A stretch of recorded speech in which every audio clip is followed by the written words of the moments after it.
Hello everyone. So I hope आप लोग सब लोग अच्छे होंगे। So we are now starting NCERT class 8 exploring society India and beyond and उसका हम चैप्टर 3 पढ़ने वाले हैं। चैप्टर 3 का नेम है the rise of the Marathas. ठीक है, सो चलिए इनके मराठास के बारे में हम पढ़ेंगे कि मराठा उसका कैसे ग्रो हुआ, कैसे उन लोगों ने अपना एम्पायर इस्टेब्लिश करा सब जगह। सो उनके बारे में पढ़ेंगे। सो एक बार उससे पहले एक बार थोड़ा उनका एक फिगर बहुत ही बेहतरीन बनाया गया है, उनके द्वारा बनाया गया था रायगढ़ फोर्ट जो महाराष्ट्र में पड़ता है। उसको एक बार आप देख लीजिए इस फिगर में जो दर्शाया गया है। एंड जिसका ग्रैंड एंट्रेंस का भी एक गेट आपको दिखाया गया जो छत्रपति शिवाजी महाराज वाज क्राउन्ड हुए थे 1674 में, इसी रायगढ़ फोर्ट में हुए थे। वो उनको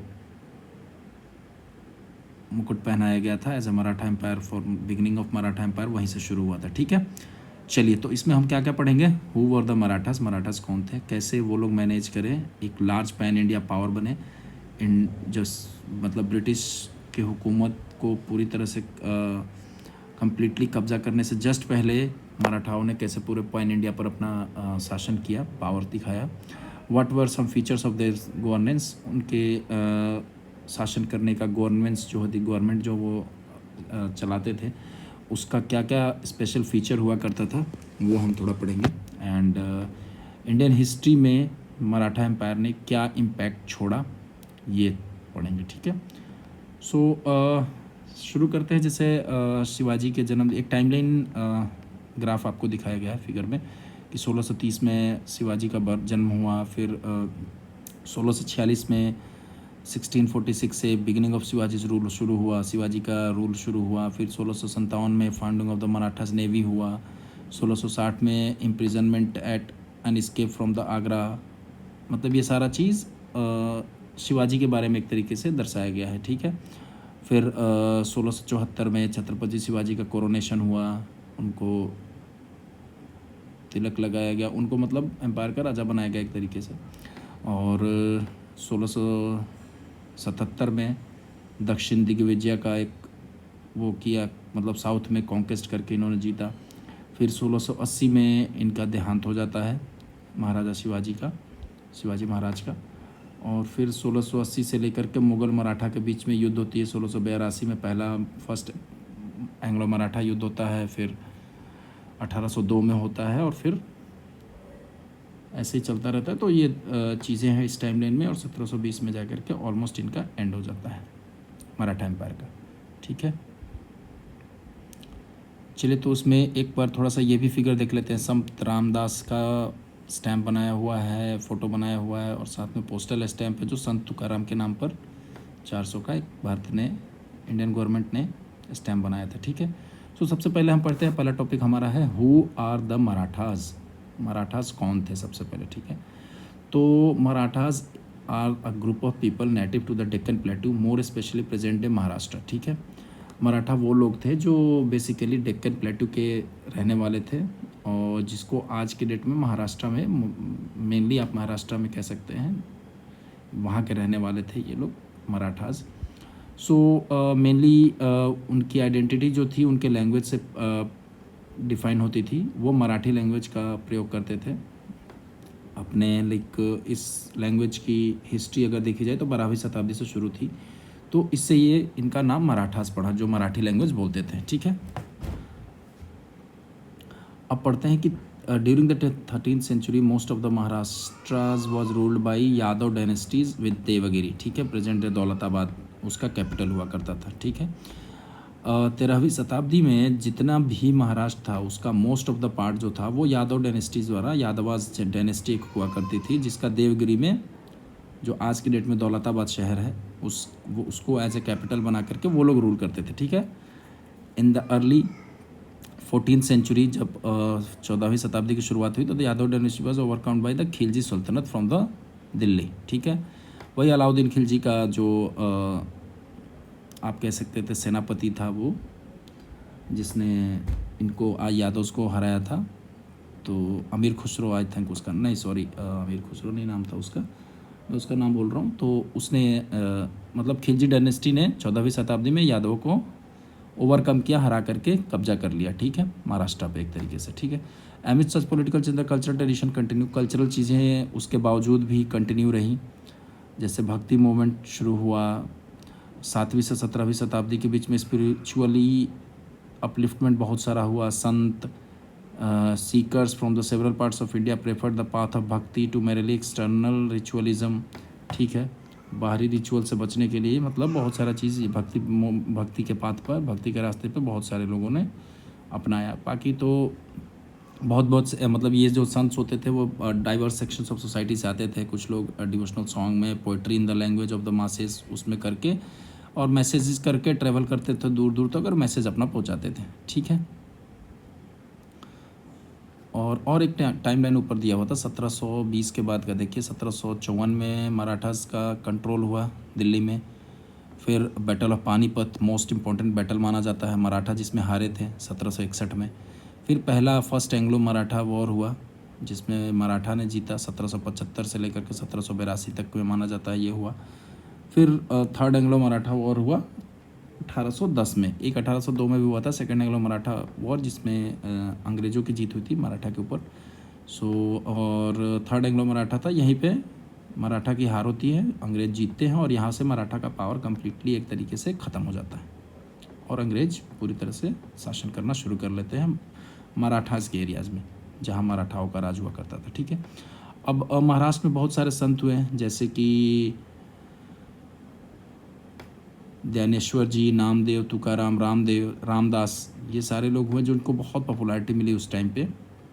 आज भी ये बहुत बड़े नाम है, बहुत चर्चित नाम है पूरे महाराष्ट्र में, इनफैक्ट पूरे इंडिया में इनको लगभग सब लोग जानते हैं। इन लोगों ने बहुत सारे इंपॉर्टेंट टेक्स्ट जो थी उपनिषद या भागवत गीता, उनको मराठी लैंग्वेज में कन्वर्ट करा, ट्रांसलेट करा और आम लोगों के जीवन तक ये चीज़ें पहुँचाई। उन इम्पोर्टेंट टेक्स्ट्स की मैसेजेस को एक्सेसिबल बनाया कि सब लोग उसको पढ़ सके, समझ सके, ठीक है। Some also focused on social organisation and political awareness similar to the Sikh gurus, ठीक है। As a result the society acquired a solid cultural foundation which later help the Marathas to organise themselves into political power, ठीक है। इससे क्या हुआ कि एक solid cultural foundation बनाने में ये कामयाब हुए ये संत लोग जो थे सोसाइटी में, ये लैंग्वेज के थ्रू कि लाइक उपनिषद भागवत गीता को मराठी में लैंग्वेज में कन्वर्ट किया, जिससे लोग इकट्ठे हुए, लोग एकत्रित हुए, लोग यूनाइटेड हुए और वो कल को एक पॉलिटिकल पावर बनने में मराठास के लिए आसान हो गया, ठीक है। 17वीं शताब्दी के अंत तक आते आते some Maratha chiefs made early attempts at establishing sovereignty but they proved unsuccessful until Shivaji rose to power. बहुत सारे लोगों ने शुरू में भी कोशिश किया मराठा के चीफ्स ने कि अपना सोवरेन मतलब अपना स्वतंत्र राज्य इस्टेब्लिश करें, इंडिपेंडेंट राज इस्टेब्लिश करें, बट वो लोग अनसक्सेसफुल रहे तब तक जब तक शिवाजी का उदय नहीं हुआ था। तो शिवाजी के आने के बाद वो सारी चीज़ें, शिवाजी ने एक इंडिपेंडेंट सोवरेन अपना एम्पायर इस्टेब्लिश कर लिया, ठीक है। एक टर्म है जो आपको आपके स्क्रीन के लेफ्ट हैंड साइड में दिखेगा, जागीर। जागीर आखिर क्या होता था? Jagir was a piece of land given by the king और रूलर टू समवन जो कि यूजुअली नोबल और सोल्जर हुआ करते थे as a reward for their service, ठीक है। जागीर मतलब एक लैंड दिया जाता था, एक ज़मीन का टुकड़ा दिया जाता था as a reward for their service, ठीक है। The person who get the jagir could collect taxes from the land, use the money to take care of this their needs और help the king when needed, ठीक है। तो ये तो आप समझ गए कि जागीर का मतलब क्या होता है। वो ज़मीन का मतलब एक तरीके से मालिक आप हैं, जब तक आप जागीरदार हैं तो आप उस ज़मीन का टैक्स वसूली कर सकते हैं, उस पैसे को आप अपने लिए खर्च कर सकते हैं, अपनी ज़रूरत की चीज़ों में खर्च कर सकते हैं, या समय पड़ेगा तो राजा को भी आप मदद करेंगे, ठीक है। अब अगला जो टॉपिक है major like foundation of Maratha power and the rise of Shivaji. Shivaji का उदय कैसे हुआ, मराठा पावर का कैसे इस्टेब्लिशमेंट हुआ, फाउंडेशन कैसे हुआ, ये चीज़ हम पढ़ेंगे, ठीक है। सो 1630 में Shivaji was born in the Bhosle clan के थे टू शाहजी एंड जीजाबाई। इनके पिताजी का नाम शाहजी था और इनकी माताजी का नाम था जीजाबाई। इनका जन्म 1630 में हुआ था, ठीक है। उस टाइम पे शाहजी एक डेक्कन सुल्तान के अंदर में काम करते थे और was often away from his family, मतलब परिवार से ज़्यादातर दूर ही रहते थे। Meanwhile in his jagir at Pune, उनको जो जागीर मिला हुआ था पुणे में, शिवाजी वहीं पर बढ़े एंड जीजाबाई जो इनकी माँ थी उनके अंदर में ही और कुछ ट्रस्टेड जो ऑफिशियल्स थे उनके अंदर में इनकी पढ़ाई लिखाई या जो भी चीज़ें वैल्यूज़ वगैरह कल्चर वगैरह ये वहीं से इनका बचपन मतलब एक तरीके से गुजरा, ठीक है। उस टाइम पे Pune region was deeply affected by constant in fighting between Deccan sultanate home the Maratha serve which caused much hardship for the common. अच्छा ठीक है, जहाँ पे ये थे जिनका जहाँ इनका जन्म हुआ था पुणे में, वो अक्सर उस टाइम पे युद्ध में इन्वॉल्व रहता था, मेनली दिल्ली के सल्तनत के द्वारा, दिल्ली सुल्तान्स के ही बीच में आपस में होता रहता था, जो कि जिनको मराठा सर्व करते थे, ठीक है। जब शिवाजी 16 साल के हुए हैं तो Shivaji launched military campaigns, first consolidating his hold over the Pune region by capturing neglected and unoccupied forts and strengthening their defence, ठीक है। सो 16 साल की उम्र में शिवाजी ने एक मिलिट्री कैंपेन शुरू कर दिया, लॉन्च कर दिया। सबसे पहले इन्होंने पुणे के उन जगहों को कैप्चर किया जो नेग्लेक्टेड थे, जिन पर ज़्यादा ध्यान नहीं देते थे बाकी के राजा और बाकी के सुल्तान्स या सल्तनत वाले लोग, और अनऑक्युपाइड जो फोर्ट्स थे उनको उठ करके एक स्ट्रेंथ किया, अपने डिफेंस को मजबूत किया, ठीक है। His vision of sovereign kingdom और swaraj grew over the years extending to political, economic and cultural aspects which we will explore in this chapter, ठीक है। उनका एक विजन था सोवरेन किंगडम का, जिसको स्वराज्य भी वो बोलते थे। वो धीरे धीरे बहुत सालों में वो धीरे धीरे ग्रो करा, एक पॉलिटिकल से लेकर के इकोनॉमिक से लेकर के कल्चरल एस्पेक्ट सब में उन्होंने स्वराज्य की कल्पना करी और स्वराज्य की ओर वो बढ़े। सो यही चीज़ें हम थोड़ा एक्सप्लोर करेंगे इस चैप्टर में आगे। So Shivaji kingdom soon expanded into India's west coast and to secure access to the resources of coastal region he felt the need to establish a navy, ठीक है। इंडियन वेस्ट कोस्ट जो था, जो महाराष्ट्र वाला जो coast था, आप कह सकते हो वेस्टर्न घाट्स वाला जो कोस्ट है, उस पर शिवाजी किंगडम ने ये एक्सपेंशन अपना शुरू करा, और उनको ये समझ में आ गया कि अगर आपको राज करना है और लंबे समय तक अपने रूल को बरकरार रखना है तो आपको एक इस्टेब्लिश्ड नेवी की ज़रूरत है, ठीक है। रिसोर्सेज को, कोस्टल रीजन्स में जो रिसोर्सेज हैं उन पे अगर हक है और सिक्योर रखना है आपको, तो आपको एक इस्टेब्लिश्ड नेवी की ज़रूरत है, ठीक है। This was truly revolutionary step at this time. उस टाइम पे ये चीज़ें बहुत बड़ी बात थी कि भाई अपना एक इस्टेब्लिश्ड नेवी क्रिएट करना, नेवी का इस्टेब्लिशमेंट करना, एक आर्मी क्रिएट करना नेवी की, ठीक है। By comparison the Bijapur sultanate ruled by the Adil Shahi dynasty maintain merchant ships but did not possess a full time naval force which could protect the coast. Even the Mughals empires use of a navy was very limited, thus the Marathas navy was born who exploits become legendary, ठीक है। उस time पे बीजापुर जो सल्तनत था, जो Adil Shahi dynasty द्वारा rule किया जाता था, वो लोग भी शिप और नेवी रखते थे, लेकिन वो मर्चेंट शिप रखते थे, वो कोई फुल्ली टाइम नेवल फोर्सेस वो लोग नहीं रखते थे अपने कोस्ट को बचाने के लिए। यहाँ तक कि मुग़ल भी नहीं रखते थे, उनका भी बहुत कम था नेवी। सो मराठा का जो नेवी स्टेब्लिश करा शिवाजी ने, तो वो एक लेजेंडरी स्टेप था और लेजेंडरी की तरह शोकेस हुआ टू एक्सप्लॉइट द एरिया, ठीक है। To protect his people from the powerful enemies Shivaji had resources to the tactic of guerrilla warfare, ठीक है। अपने लोगों को पावरफुल एनिमीज से बचाने के लिए शिवाजी ने सबको गुरिल्ला वॉरफेयर सिखाई, खुद भी गुरिल्ला वॉरफेयर के बहुत बड़े माहिर थे Shivaji. Which uses small groups of people in a focused way. मतलब गुरिल्ला वॉरफेयर क्या होता है एग्जैक्टली, वो चीज़ यहाँ पर बताया जा रहा है कि एक छोटे छोटे टुकड़ों में लोगों को बांटना और एक बहुत ही स्पीड, सरप्राइज और टेरेंस, जो मतलब मान लो कि कहाँ से रास्ता कौन सा निकलता है, नदी कहाँ से जाती है, कि जंगल कहाँ से है, पहाड़ कहाँ से है, तो उन रास्तों की लोकल जानकारी के बेसिस पे बड़े बड़े आर्मी को हराना, ये उनका मतलब गुरिल्ला वॉरफेयर का टैक्टिक्स था, ठीक है। इनकी सक्सेस बीजापुर सुल्तनत को तुरंत ही ख़त्म कर दिया। सो अफजल खान को भेजा गया, वेटरन जनरल थे अफजल खान, टू कन्फ्रंट कि मतलब इनको दबाया जाए। लेकिन Shivaji and his adviser manage to convince Afzal Khan to meet him for a 1-on-1 meeting. Pratapgarh fort पे जो कि थिक फॉरेस्ट था, वहाँ पे शिवाजी और उनके जो लोग थे उन्होंने अफजल खान को 1-to-1 मीटिंग के लिए बुला लिया, कि मतलब मना लिया कि आप लोग लड़ाई से, युद्ध से बढ़िया है कि आप लोग आपस में 1-to-1 मीटिंग कर लो और जो भी होगा वहाँ फैसला कर लेना। वहाँ शिवाजी ने अफजल खान को मार दिया। And the Marathas hidden in the mountains routed the Khan's army with guerrilla attacks. और जो मराठास की आर्मी जो थी वो पहाड़ों में छुपी हुई थे, उन्होंने खान के, जो अफजल खान थे, उनकी आर्मी को गुरिल्ला अटैक करके ख़त्म कर दिया और उनको मतलब मार दिया, दबा दिया, ठीक है। The wagh nakh is a small weapon shaped like tiger's claw which Shivaji use to kill Afzal Khan in close combat, ठीक है। यही एक हथियार था जो हाथों में लगा करके एक नाखून की तरह होता है, जिससे उन्होंने अफजल खान को फाड़ दिया था बीच से। मतलब इसके इस्तेमाल करके इन्होंने अफजल खान को मारा था। ठीक है, एक और फिगर ऊपर में छूट गया था, उसको हम देख लेते हैं। द सिंधु दुर्ग फोर्ट जो महाराष्ट्र गोवा के बॉर्डर पर पड़ता है, ये एक नेवल फोर्टिफिकेशन था, मराठा द्वारा बनाया गया था। नेवी का फोर्ट था एक तरीके से, नेवी का आवागमन के लिए एक, जैसे अपन बंदरगाह बनाते हैं वैसे एक बनाया हुआ था। फोर्टिफाइड था ये पूरा, महल की तरह, और आप कह सकते हो किला बनाया गया था, नेवी का किला। सो सिंधु दुर्ग फोर्ट इसको बोलते हैं। ठीक है, इसका नाम था। चलिए नेक्स्ट हम लोग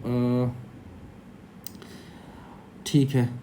सून afterward the Mughal nobles Shaista Khan invaded Shivaji territory with the big army for 3 years. ठीक है, 3 साल के लिए मुगल का एक बहुत बड़े नोबलमैन थे शाइस्ता खान, उसने शिवाजी के टेरिटरी में इन्वेड किया और 3 साल तक इन्वेड किया। ओनली एक कुछ सोल्जर तो जे Shivaji raided Shaista Khan camp at night. कुछ सिपाहियों को लेकर के शिवाजी शाइस्ता खान के कैंप पर रात को धावा बोल दिया। The Khan barely escape from the raid losing a few fingers and promptly left Maharashtra. उसमें शाइस्ता खान कैसे भी करके बच तो गए, लेकिन उनकी कुछ उंगलियां कट गई और उन्होंने पूरी तरह से महाराष्ट्र को छोड़ दिया। This daring raid resembles the modern day surgical strike. इसी तरीके के डेयरिंग जो हिम्मत वाला जो अटैक होता है, उसको आज की डेट में हम सर्जिकल स्ट्राइक के तौर पर जानते हैं। आप लोगों ने भी इसका सुना होगा, पिछले साल ये बहुत चर्चा रहा था सर्जिकल स्ट्राइक का 2025 में। ठीक है, so as a retaliatory action for the 3 years long wave of attack Shivaji sacked Surat. ठीक है, उस 3 सालों के अंदर शिवाजी ने सूरत, एक wealthy port city of the Mughal empire जो माना जाता था, आज के डेट में जो गुजरात का है हिस्सा है सूरत, उसको अटैक कर दिया। Then he obtain enormous treasure worth almost 1 crore of rupees extremely large sum for the time. और वहाँ से उनको बहुत सारा पैसा मिला, लगभग 1 करोड़ रुपये आज की डेट से, और extremely large sum for that time, मतलब 1 करोड़ रुपये उस समय का 1 करोड़ रुपये, सोचो कितना अमाउंट हुआ करता होगा।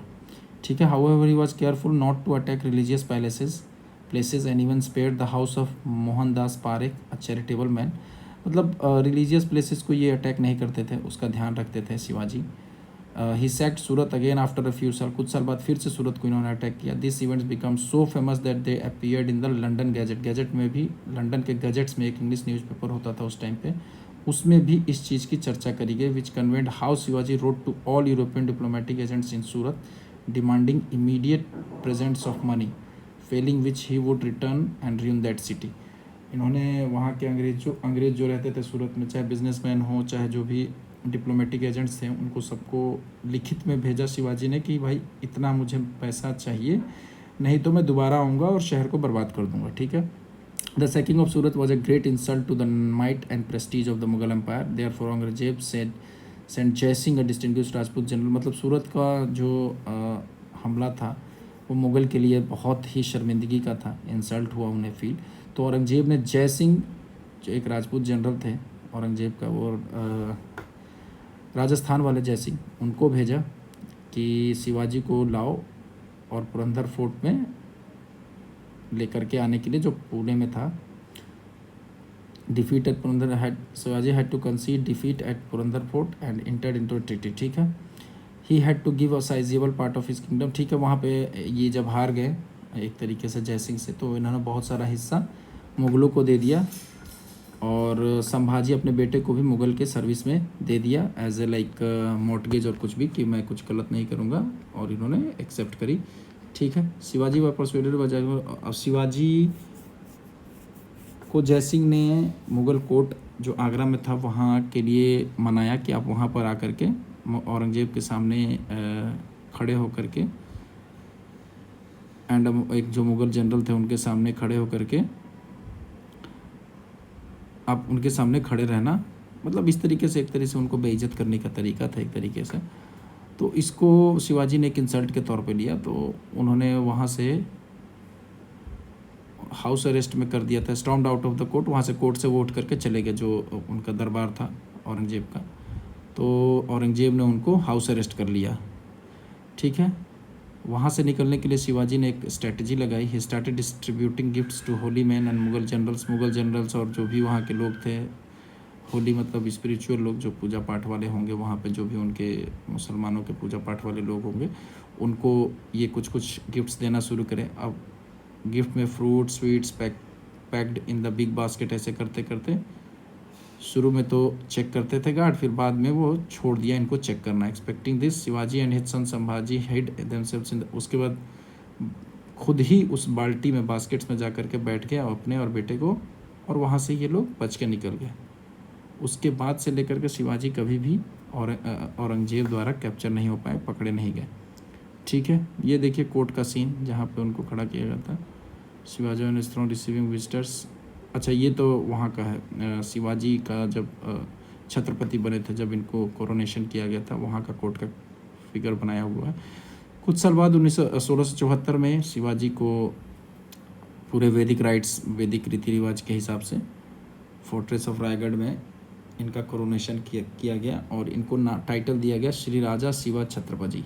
ठीक है, Shri Raja Shiva Chhatrapati. And like some past rulers he started his own era the Rajyabhishek शाका।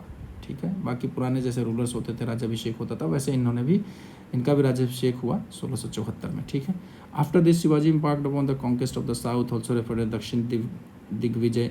दक्षिण में भी इन्होंने बहुत सारा युद्ध जीता, कब्जा करा, बहुत सारे एम्पायर को एक्सपेंड करा उस एरिया में भी, जो विच इंक्लूडेड, तो मतलब आज के डेट में जो तमिलनाडु और पार्ट्स ऑफ कर्नाटका है, उस टाइम पे बहुत कम, मतलब कमज़ोर रीजन हुआ करता था, कोई वहाँ कोई खास मजबूत राजा और एम्पायर नहीं था, तो उनको हरा करके इन्होंने सब जगह पे कब्जा किया।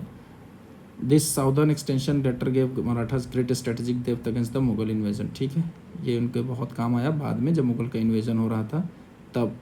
While in south Shivaji forward the Dutch from the trading slaves. Shivaji ने डच को, जो स्लेव की ट्रेडिंग करते थे इंडिया से, उनको भी इन्होंने रोका साउथ से। Most Europeans were capturing and selling Indians as slaves and encounter no opposition from the Indian powers until Shivaji intervened. His stands on the reviews showed his deep concern for his subjects. ठीक है, तो वही चीज़ explain कर रहे हैं कि जब Europeans बहुत सारा कैप्चर करते थे और सेल करते थे इंडियन को एज ए स्लेव, तब तक किया, जब तक शिवाजी का इंटरवेंशन नहीं हुआ तब तक ये खूब करते थे। ठीक है, ये शिवाजी का कुछ फोर्ट वगैरह कहाँ क्या था, शिवाजी का जो एक तरीके से एक्सपैंड कैसे किया था, उनका किंगडम कैसा था, कहाँ कहाँ इन्होंने कब्जा करा था, वो सारी चीज़ें थोड़ा सा ब्रीफ में एज ए मैप में आपको दिखाया गया है। ठीक है, so a fever claimed Shivaji life when he was 50। He was a master strategist and a true visionary, and within his lifetime his exploits has become legendary across India and beyond. ठीक है, ये तो बेसिक चीज़ है कि मतलब वो बहुत ही strategist थे, ट्रू विजनरी थे, उनका विजन बहुत अच्छा था, पूरे लाइफ टाइम उन्होंने एक्सप्लॉइट करा, लेजेंडरी अक्रॉस इंडिया और बियॉन्ड, सब जगह जा करके इनकी बातें और चर्चा होती थी। The Europeans compared him with ancient generals like Alexander. कुछ यूरोपियंस इनको कंपेयर करते थे अलेक्जेंडर की तरह, कि ही वॉज लाइक अलेक्जेंडर के जैसे, अलेक्जेंडर से इनकी तुलना करते थे। And the Bundela prince Chhatrasal was so inspired by Shivaji struggle against the Mughals that he manage to create an independent kingdom of Bundelkhand divided between present day Uttar Pradesh and Madhya Pradesh. Bundel prince जो थे छत्रसाल के जो प्रिंस थे, वो इतने इंस्पायर्ड हो गए थे शिवाजी के स्ट्रगल से कि अगेंस्ट द मुगल्स दैट उन्होंने एक इंडिपेंडेंट किंगडम ही बना दिया बुंदेलखंड, जो आज की डेट में उत्तराखंड और मध्य प्रदेश का पार्ट है। This the famous Hindi poet Bhushan specially came to Maharashtra to meet. एक हिंदी पोइट हुआ करते थे भूषण, जो स्पेशली महाराष्ट्र आए थे वो शिवाजी से मिलने के लिए और उनके लिए एक पोयम लिखने के लिए। ठीक है, सो विच आज भी वो पोयम जो उन्होंने लिखी है वो बहुत फेमस है अभी तक। ठीक है, so I think we are done for today, and next हम लोग नेक्स्ट टॉपिक पढ़ेंगे द मराठाज आफ्टर शिवाजी। शिवाजी के बाद मराठास का क्या रहा, कैसे रहा, वो हम नेक्स्ट चैप्टर में पढ़ेंगे। So thank you everyone, thank you, bye bye.